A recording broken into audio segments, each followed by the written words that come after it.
Assalamu alaikum warahmatullahi wabarakatuh. Today I will teach you how to argue with an atheist or how to win against an atheist.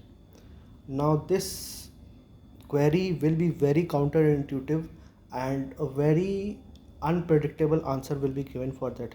People were expecting me that he will give some sort of argument which are already present. Fine, but I'm not going to do anything of that, because you cannot convince someone.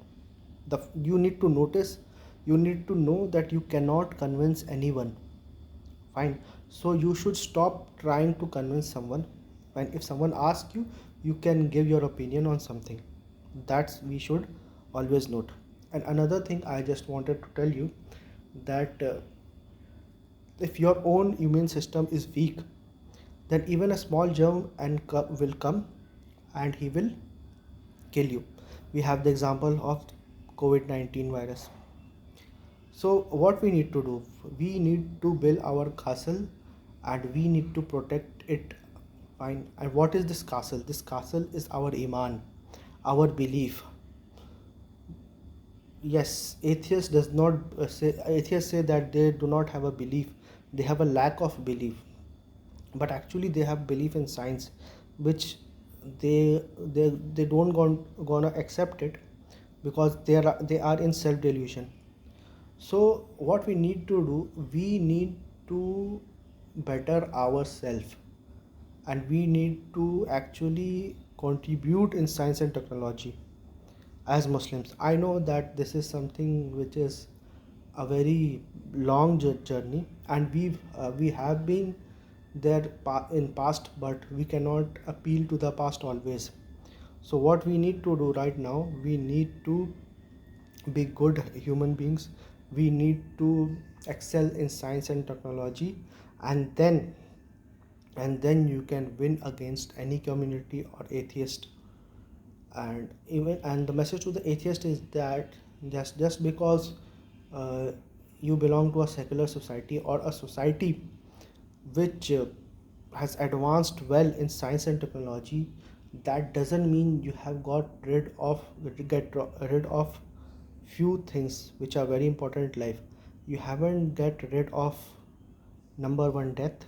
You haven't get rid of anxiety, and you haven't get rid of depression. Fine, so these three things you will never get rid of. As long as there is humanity, there will be death, there will be anxiety, and there will be depression, no matter how much you have excelled in that. Fine, so anything which actually gives solution to death, to anxiety, or to the depression is life itself.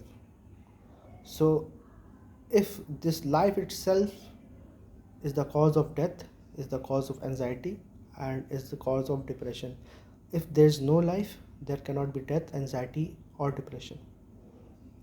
So what we do, we say that there is an afterlife. Why do we say that? We base it upon this life itself. Thus when we were in our mother's womb, we never knew that we are going to come out in this world, and there is a next world apart from this mother's womb, and we don't have any memory of that also. So depending upon that, this also proves that this life also has an afterlife. And I can also give you example of sleep, how we sleep and wake up, sleep and wake up. So death is also like a sleep, and we will sleep and maybe wake up in hereafter.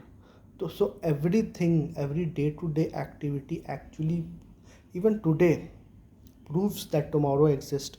You haven't seen tomorrow, but because of your past experience, you know that if present exists, then future exists and past exists. So therefore, there has to come a time where the time itself is killed and we are on the future.